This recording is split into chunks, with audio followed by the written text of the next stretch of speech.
नमस्कार दोस्तों, महाभारत से मिलते हैं ये 25 सबक आपने जान लिए तो जीत जाएंगे जिंदगी की जंग। महाभारत की शिक्षा हर काल में प्रासंगिक रही है। महाभारत को पढ़ने के बाद इससे हमें जो शिक्षा या सबक मिलता है उसे याद रखना भी जरूरी है। तो आओ हम जानते हैं ऐसी ही 25 तरह की शिक्षाएं जो हमें महाभारत, युगंधर और मृत्युंजय पढ़ने पर मिलती हैं। हालांकि यह भी सच है कि आप महाभारत पढ़ेंगे तो हो सकता है कि आपको कुछ अलग शिक्षा या सबक मिले।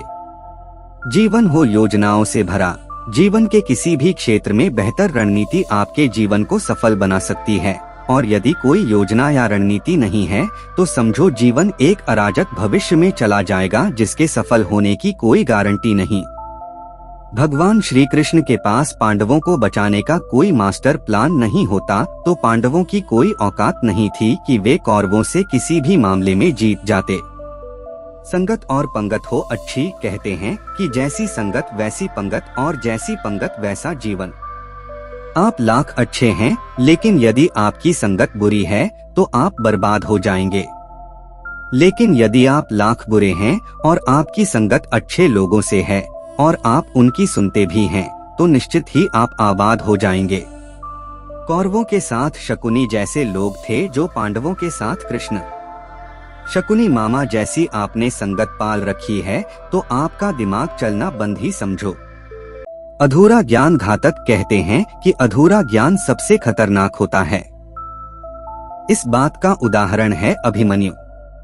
अभिमन्यु बहुत ही वीर और बहादुर योद्धा था, लेकिन उसकी मृत्यु जिस परिस्थिति में हुई उसके बारे में सभी जानते हैं। मुसीबत के समय यह अधूरा ज्ञान किसी भी काम का नहीं रहता है। आप अपने ज्ञान में पारंगत बने। किसी एक विषय में तो दक्षता हासिल होना ही चाहिए। दोस्त और दुश्मन की पहचान करना सीखें। महाभारत में ऐसे कई मित्र थे जिन्होंने अपनी ही सेना के साथ विश्वासघात किया। ऐसे भी कई लोग थे जो ऐन वक्त पर पाला बदलकर कौरवों या पांडवों के साथ चले गए। शल्य और युयुत्सु इसके उदाहरण हैं। इसीलिए कहते हैं कि कई बार दोस्त के भेष में दुश्मन हमारे साथ आ जाते हैं और हमसे कई तरह के राज लेते रहते हैं। कुछ ऐसे भी दोस्त होते हैं जो दोनों तरफ होते हैं। जैसे कौरवों का साथ दे रहे भीष्म, द्रोण और विदुर ने अंतत युद्ध में पांडवों का ही साथ दिया। हथियार से ज्यादा घातक बोल वचन। महाभारत का युद्ध नहीं होता यदि कुछ लोग अपने वचनों पर संयम रख लेते। जैसे द्रौपदी यदि दुर्योधन को अंधे का पुत्र भी अंधा नहीं कहती तो महाभारत नहीं होती। शिशुपाल और शकुनी हमेशा चुभने वाली बातें ही करते थे, लेकिन उनका हश्र क्या हुआ यह सभी जानते हैं। सबक यह कि कुछ भी बोलने से पहले हमें यह सोच लेना चाहिए कि इसका आपके जीवन, परिवार या राष्ट्र पर क्या असर होगा। जुएसट्टे से दूर रहो। शकुनी ने पांडवों को फंसाने के लिए जुए का आयोजन किया था, जिसके चलते पांडवों ने अपना सब कुछ दांव पर लगा दिया था। अंत में उन्होंने द्रौपदी को भी दांव पर लगा दिया था। यह बात सभी जानते हैं कि फिर क्या हुआ। अत जुए, सट्टे, षड्यंत्र से हमेशा दूर रहो। ये चीजें मनुष्य का जीवन अंधकारमय बना देती हैं। सदा सत्य के साथ रहो। कौरवों की सेना पांडवों की सेना से कहीं ज्यादा शक्तिशाली थी। एक से एक योद्धा और ज्ञानीजन कौरवों का साथ दे रहे थे। पांडवों की सेना में ऐसे वीर योद्धा नहीं थे। कहते हैं कि विजय उसकी नहीं होती जहां लोग ज्यादा हैं, ज्यादा धनवान हैं या बड़े पदाधिकारी हैं। विजय हमेशा उसकी होती है जहां ईश्वर है, और ईश्वर हमेशा वही है जहां सत्य है। इसलिए सत्य का साथ कभी न छोड़ें। अंतत सत्य की ही जीत होती है। सत्य के लिए जो करना पड़े करो। लड़ाई से डरने वाले मिट जाते हैं। जिंदगी एक उत्सव है, संघर्ष नहीं। लेकिन जीवन के कुछ मोर्चों पर व्यक्ति को लड़ने के लिए हमेशा तैयार रहना चाहिए। जो व्यक्ति लड़ना नहीं जानता, युद्ध उसी पर थोपा जाएगा या उसको सबसे पहले मारा जाएगा। महाभारत में पांडवों को यह बात श्री कृष्ण ने अच्छे से सिखाई थी। पांडव अपने बंधु बांधवों से लड़ना नहीं चाहते थे, लेकिन श्री कृष्ण ने समझाया कि जब किसी मसले का हल शांतिपूर्ण तरीके से नहीं होता तो फिर युद्ध ही एकमात्र विकल्प बच जाता है। कायर लोग युद्ध से पीछे हटते हैं। युद्ध भूमि पर पहुंचने के बाद भी अर्जुन युद्ध नहीं करना चाहता था। तब भगवान श्री कृष्ण ने उससे कहा कि न कोई मरता है और न कोई मारता है, सभी निमित्त मात्र हैं। आत्मा अजर और अमर है, इसलिए मरने या मारने से क्या डरना। खुद नहीं बदलोगे तो समाज तुम्हें बदल देगा। जीवन में हमेशा दानी, उदार और दयालु होने से काम नहीं चलता। महाभारत में जिस तरह से कर्ण की जिंदगी में उतार चढ़ाव आए, उससे यही सीख मिलती है कि इस क्रूर दुनिया में अपना अस्तित्व बनाए रखना कितना मुश्किल होता है। इसलिए समय के हिसाब से बदलना जरूरी होता है, लेकिन वह बदलाव ही उचित है जिसमें सभी का हित हो। कर्ण ने खुद को बदलकर अपने जीवन के लक्ष्य तो हासिल कर लिया, लेकिन वे फिर भी महान नहीं बन सके, क्योंकि उन्होंने अपनी शिक्षा का उपयोग समाज से बदला लेने की भावना से किया। बदले की भावना से किया गया कोई भी कार्य आपके समाज का हित नहीं कर सकता। शिक्षा का सदुपयोग जरूरी। समाज ने एक महान योद्धा कर्ण को तिरस्कृत किया था, जो समाज को बहुत कुछ दे सकता था, लेकिन समाज ने उसकी कद्र नहीं की, क्योंकि उसमें समाज को मिटाने की भावना थी। कर्ण के लिए शिक्षा का उद्देश्य समाज की सेवा करना नहीं था, अपितु वो अपने सामर्थ्य को आधार बनाकर समाज से अपने अपमान का बदला लेना चाहता था। समाज और कर्ण दोनों को ही अपने अपने द्वारा किए गए अपराध के लिए दंड मिला है और आज भी मिल रहा है। कर्ण यदि यह समझता कि समाज व्यक्तियों का एक जोड़ मात्र है जिसे हम लोगों ने ही बनाया है, तो संभवत वह समाज को बदलने का प्रयास करता, न कि समाज के प्रति घृणा करता। अच्छे दोस्तों की कदर करो। ईमानदार और बिना शर्त समर्थन देने वाले दोस्त भी आपका जीवन बदल सकते हैं। पांडवों के पास भगवान श्री कृष्ण थे तो कौरवों के पास महान योद्धा कर्ण थे। इन दोनों ने ही दोनों पक्षों को बिना शर्त अपना पूरा साथ और सहयोग दिया था। यदि कर्ण को छल से नहीं मारा जाता तो कौरवों की जीत तय थी। पांडवों ने हमेशा श्री कृष्ण की बातों को ध्यान से सुना और उस पर अमल भी किया, लेकिन दुर्योधन ने कर्ण को सिर्फ एक योद्धा समझकर उसका पांडवों की सेना के खिलाफ इस्तेमाल किया। यदि दुर्योधन कर्ण की बात मानकर कर्ण को घटोत्कच को मारने के लिए दबाव नहीं डालता, तो इंद्र द्वारा दिया गया जो अमोघ अस्त्र कर्ण के पास था उससे अर्जुन मारा जाता। भावुकता कमजोरी है। धृतराष्ट्र अपने पुत्रों को लेकर जरूरत से ज्यादा ही भावुक और आसक्त थे। यही कारण रहा कि उनका एक भी पुत्र उनके वश में नहीं रहा। वे पुत्र मोह में भी अंधे थे। इसी तरह महाभारत में हमें ऐसे कुछ पात्र मिलते हैं जो अपनी भावुकता के कारण मूर्ख ही सिद्ध होते हैं। जरूरत से ज्यादा भावुकता कई बार इंसान को कमजोर बना देती है और वो सही गलत का फर्क नहीं पहचान पाता। कुछ ऐसा ही हुआ महाभारत में धृतराष्ट्र के साथ, जो अपने पुत्र मोह में आकर सही गलत का फर्क भूल गए।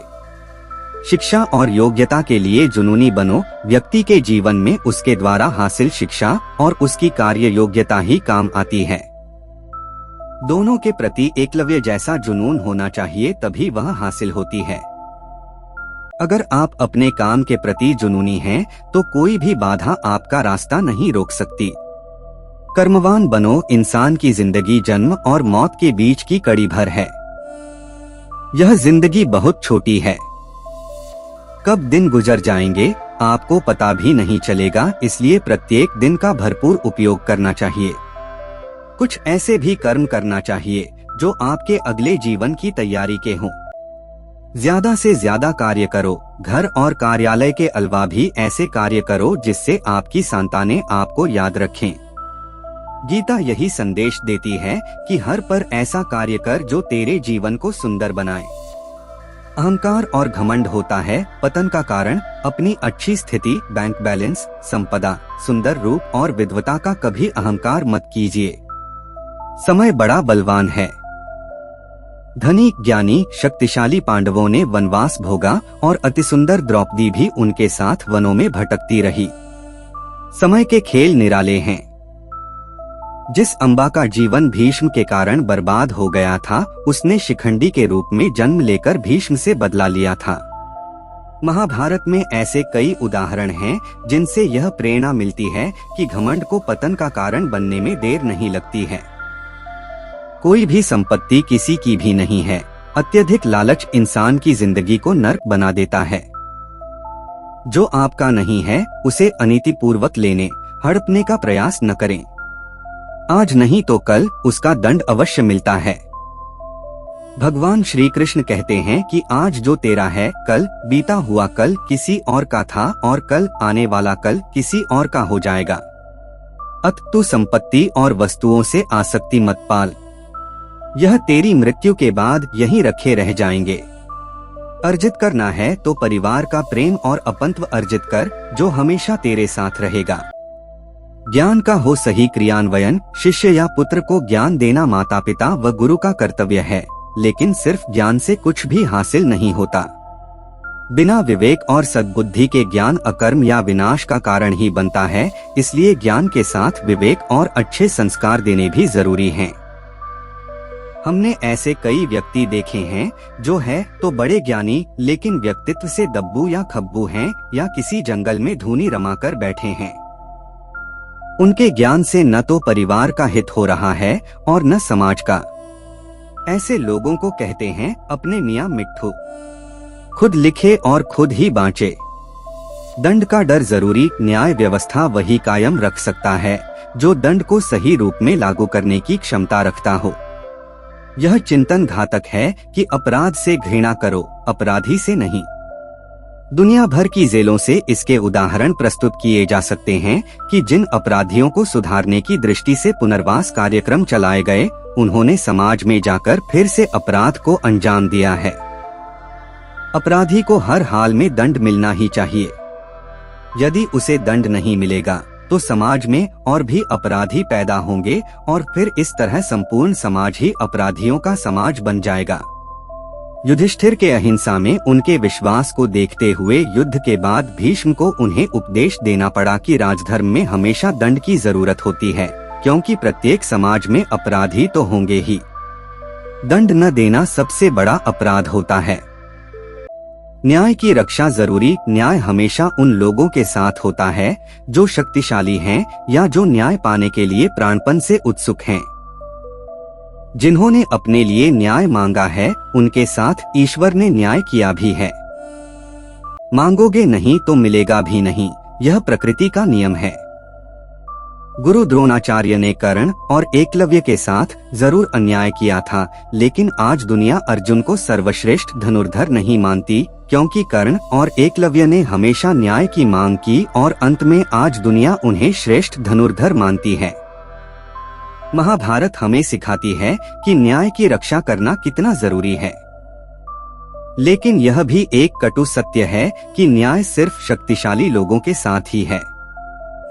छिपे हुए को जानने का ज्ञान जरूरी। यह जगत या व्यक्ति जैसा है वैसा कभी दिखाई नहीं देता, अर्थात लोग जैसे दिखते हैं वैसे होते नहीं, चाहे वह कोई भी हो। महाभारत का हर पात्र ऐसा ही है, रहस्यमय। छिपे हुए को जानना ही व्यक्ति का लक्ष्य होना चाहिए, क्योंकि ज्ञान ही व्यक्ति को बचाता है। भगवान श्री कृष्ण के ऐसे कई योद्धा थे जो छिपे हुए सत्य को जानते थे। सफर करने में होती है बरकत। एक स्थान से दूसरे स्थान पर जाना या एक स्थान को छोड़कर दूसरे स्थान पर रहने से लाभ ही मिलता है। पांडवों को हस्तिनापुर छोड़कर 2 बार जंगल में रहना पड़ा और अंत में उनको जब खांडवप्रस्थ मिला तो वे वहां चले गए। इसी तरह भगवान श्री कृष्ण को भी कई बार मथुरा को छोड़कर जाना पड़ा और अंत में वे द्वारिका में बस गए थे। कई बार लोगों को व्यापार या नौकरी के लिए दूसरे शहर या देश में जाना होता है। गोपनीयता और संयम जरूरी। जीवन हो या युद्ध, सभी जगह गोपनीयता का महत्व है। यदि आप भावना में बहकर किसी को अपने जीवन के राज बताते हैं या किसी व्यक्ति या समाज विशेष पर क्रोध या कटाक्ष करते हैं, तो आप कमजोर माने जाएंगे। महाभारत में ऐसे कई मौके आए जबकि नायकों ने अपने राज ऐसे व्यक्ति के समक्ष खोल दिए जो राज जानने ही आया था, जिसके चलते ऐसे लोगों को मुंह की खानी पड़ी। दुर्योधन, भीष्म, बर्बरिक ऐसे उदाहरण हैं जिन्होंने अपनी कमजोरी और शक्ति का राज खोल दिया था। चिंता, भय और अशांति है मृत्यु का द्वार। किसी भी प्रकार की चिंता करना, मन को अशांत रखना और व्यर्थ के भय को पालते रहने से मृत्यु आसपास ही मंडराने लगती है। मौत तो सभी को आनी है, फिर चिंता किस बात की। कोई पहले मरेगा और कोई बाद में। चिंता का मुख्य कारण मोह है। जेल खान, दावाखाना या पागलखाना वह व्यक्ति जाता है जिसने धर्म सम्मत या संयमित जीवन नहीं जिया। बहुत महत्वाकांक्षी है या जिसने धन और शक्ति के आधार पर रिश्ते बना रखे हैं या जिसे अपनी संपत्ति की सुरक्षा की चिंता है। महाभारत को पढ़ने से हमें यही शिक्षा मिलती है कि चिंता मुक्त जीवन सबसे बड़ी दौलत है। इंद्रिय संयम जरूरी, इंद्रियां कभी तृप्त नहीं होती। जो इंद्रियों के वश में है उसका पतन निश्चित है।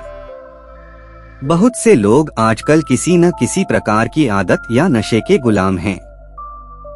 ऐसे लोगों का धीरे धीरे क्षरण होता जाता है। इंद्रिय संयम आता है संकल्प से। महाभारत का हर पात्र संकल्प से बंधा हुआ है। शक्ति का संचय इंद्रियों को वश में करने से ही संभव हो पाता है। राजा या योद्धा को नहीं करना चाहिए परिणाम की चिंता। कहते हैं कि जो योद्धा या राजयुद्ध के परिणाम की चिंता करता है वह अपने जीवन और राज्य को खतरे में डाल देता है। परिणाम की चिंता करने वाला कभी भी साहसपूर्वक न तो निर्णय ले पाता है और न ही युद्ध कर पाता है। जीवन के किसी पर मोड़ पर हमारे निर्णय ही हमारा भविष्य तय करते हैं। एक बार निर्णय ले लेने के बाद फिर बदलने का अर्थ यह है कि आपने अच्छे से सोचकर निर्णय नहीं लिया या आप में निर्णय लेने की क्षमता नहीं है।